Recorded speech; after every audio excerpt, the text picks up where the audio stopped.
કચેરી એ રાજ્યની સંપત્તિ છે, કોઈના બાપની જાગીર નથી. અમે લોકો જઈશું, સરકારને જે કરવું હોય તે છૂટ છે. સરકાર બહુ અમારી ધરપકડ કરશે, અમે ધરપકડ વારીશું. સરકારને જે અત્યાચાર કરવો એ કરે, લાઠીચાર્જ કરે, એમના હાથમાં બંદૂકો છે પણ ગોળી પણ ચલાવે, અમે ગોળી પણ ખાવા તૈયાર છીએ. ગુજરાતમાં અતિવૃષ્ટિ આવી અને અતિવૃષ્ટિ અને વરસાદને કારણે રાજ્યમાં ઠેર ઠેર પાણી ભરાયા હતા. રોડ રસ્તા તૂટ્યા અને અનેક બ્રિજ ધરાશાયી થયા. પરંતુ આ અતિવૃષ્ટિનો સૌથી વધુ માર ખેડૂતોને લાગ્યો છે, જેને જગતનો તાત કહેવામાં આવે છે. તે જગતનો તાત આજે સરકાર સામે નુકસાનના વળતરની માંગ કરી રહ્યો છે. પરંતુ આ મૂંગી બેરી સરકાર સર્વેના ખોટા નાટક કરે છે, જેને લઈને સુરેન્દ્રનગરમાં મહારેલી યોજાશે. આ રેલી કોણ યોજશે અને કેવી રીતે યોજશે તે વિશે આ વિડીયોમાં વાત કરીશું. નમસ્કાર, નિર્ભય ન્યૂઝ સાથે હું હર્ષ. રાજ્યના આ વખતેના વરસેલા વરસાદે અનેક લોકોનું નુકસાન કર્યું છે. તેમજ આ વખતેના વરસાદનું સૌથી વધુ નુકસાન રાજ્યના ખેડૂતોને થયો છે. ત્યારે સુરેન્દ્રનગરમાં કોંગ્રેસે ખેડૂતોને અતિવૃષ્ટિ અને વરસાદના નુકસાન અંગે ન્યાય અપાવવા માટે મહારેલી યોજશે. તેમજ આ બાબતને લઈને સુરેન્દ્રનગરના કોંગ્રેસ પ્રમુખ નવસાદ સોલંકીએ નિવેદન આપી રેલી કાઢવાની મક્કમતા સાથે કલેક્ટર કચેરી કોઈના બાપની જાગીર નથી તેવો હુંકાર કર્યો છે. કોંગ્રેસની ખેડૂતોને ન્યાય અપાવવાની રેલીને લઈ જિલ્લા પ્રમુખ આકરા પાણીએ જોવા મળી રહ્યા છે. તેમજ મંગળવારે સુરેન્દ્રનગરમાં કોંગ્રેસ ખેડૂતોને અતિવૃષ્ટિ અને વરસાદના નુકસાન અંગે ન્યાય અપાવવા મહારેલી યોજશે.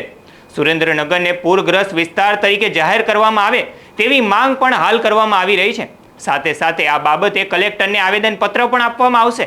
આ મામલે કોંગ્રેસ પ્રમુખ નવસાદ સોલંકીએ નિવેદન પણ આપ્યું છે. તો પહેલા સાંભળીએ શું કહી રહ્યા છે નવસાદ સોલંકી. છેલ્લે જે સમગ્ર ગુજરાતની અંદર જે અતિવૃષ્ટિ થઈ છે, ખૂબ ભારે વરસાદ થયો છે અને ભારે વરસાદનું ભોગ સુરેન્દ્રનગર જિલ્લો પણ વ્યાપક રીતે થયો છે. સુરેન્દ્રનગર જિલ્લાના લગભગ તમામ તાલુકાની અંદર ખૂબ મોટા પાયે વરસાદ થયો છે અને ઉપરવાસની પાણી પણ ગામડાઓના ખેડૂતોના ખેતરમાં ઘૂસી ગયા છે. લગભગ અઠવાડિયા 10 દિવસ સુધી ખેતરોમાં પાણી ભરાઈ રહેવાના કારણે ખેડૂતોને વ્યાપક રીતે નુકસાન થયું છે. એનો લગભગ પાક એ નિષ્ફળ ગયો છે અને આ સમગ્ર ઋતુ એની નિષ્ફળ ગઈ છે. લગભગ પાકને લણવાની સ્થિતિમાં આવી ગયેલો પાક હતો, પાક બહાર આવી ગયો હતો, પણ 10 દિવસ પાણી ભરાઈ રહેવાના કારણે એ ખેડૂત અત્યારે ખૂબ નિશાસા નાખી રહ્યો છે, રાતા પાણીએ રોઈ રહ્યો છે અને સરકાર સામે એ મીટ માંડીને બેઠો છે કે ભારતીય જનતા પાર્ટીની સરકાર ક્યાંક ભૂલે ચૂકે પણ આ ખેડૂતોની વારે આવશે કે કેમ. આજે તમામ ખેડૂતો એના માટે આશંકિત છે. એટલે માટે અમે કોંગ્રેસ પક્ષ, સુરેન્દ્રનગર જિલ્લા કોંગ્રેસ સમિતિ એ આગામી મંગળવારે કલેક્ટર કચેરીએ જઈ અને વિશાળ ખેડૂત રેલી, મહાખેડૂત રેલી આયોજિત કરીને અમે લોકો ખેડૂતો માટે સમગ્ર સુરેન્દ્રનગર જિલ્લાને પૂરગ્રસ્ત, અતિવૃષ્ટિગ્રસ્ત જાહેર કરવા માટે વિનંતી કરવા માટે અમે આગામી મંગળવારે 17 તારીખે કલેક્ટર શ્રીને અમે સુરેન્દ્રનગર જિલ્લામાં ટીમની કોઈ મુલાકાત થઈ ખરા? કોઈને કેન્દ્રની કે સ્ટેટની જે ટીમ છે એવું ટીમ જેવું કશું જ નથી. માત્ર ને માત્ર સર્વેના નામે નાટક ચાલી રહ્યું છે. ગામડાઓમાં એ પહોંચી શકે એમ નથી. દિવાળી સુધી પણ આ લોકોનો સર્વે પૂરો થઈ શકે એવી કોઈ જ શક્યતા નથી.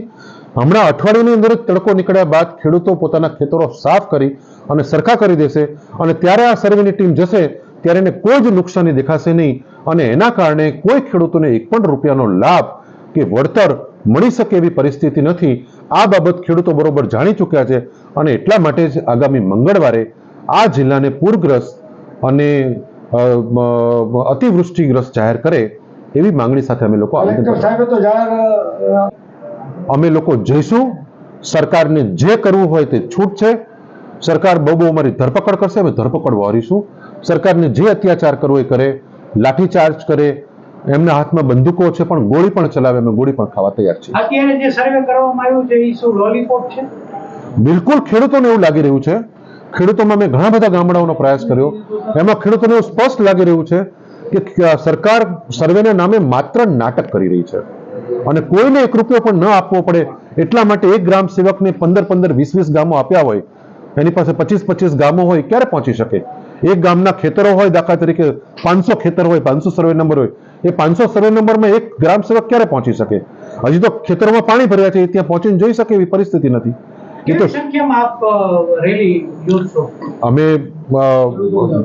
અમે વિશાળ સંખ્યાની અંદર ખેડૂતને આયોજન કરીશું. ગામડે ગામડે મેસેજ પહોંચાડીશું. અમને પૂર્ણ વિશ્વાસ છે કે ખેડૂતો આ ખેડૂત રેલીની અંદર પોતાના હક અને અધિકાર માટે ચોક્કસથી આવશે. આ વખતેની અતિવૃષ્ટિ અને વરસાદને કારણે સુરેન્દ્રનગરના ખેડૂતોને ભારે નુકસાન થયું છે. તેમજ પાક નુકસાન અંગેનું પેકેજ સરકાર દ્વારા જાહેર ન કરવામાં આવતા સુરેન્દ્રનગર કોંગ્રેસ દ્વારા ખેડૂતોને સાથે રાખીને પદયાત્રા કરશે. મંગળવારે વિશાળ સંખ્યામાં ખેડૂતોને સાથે રાખી શહેરના આંબેડકર ચોક સ્થળેથી કલેક્ટર કચેરી સુધી કોંગ્રેસ પદયાત્રા કરવાની છે. ખેડૂતોના ખેતરોમાં હજુ પાણી ભરાયા છે અને અધિકારીઓ સર્વેના નાટક કરતા હોવાનો કોંગ્રેસનો આક્ષેપ છે.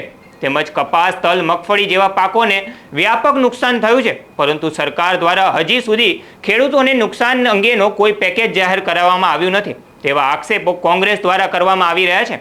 આપણે જેને જગતનો તાત કહીએ છીએ તે જગતનો તાત આજે સરકાર સામે નુકસાનના વળતરની માંગ કરી રહ્યો છે, પરંતુ આ સરકારી ખુરશી તોડતા અધિકારીઓ સર્વેના ખોટા નાટક કરે છે. ત્યારે કોંગ્રેસના આક્ષેપો અને આ રેલી વિશે તમારું શું માનવું છે તે કમેન્ટ બોક્સમાં જરૂરથી જણાવજો. તેમજ અમારી નિર્ભય ન્યૂઝને લાઇક, શેર અને સબસ્ક્રાઇબ જરૂરથી કરજો.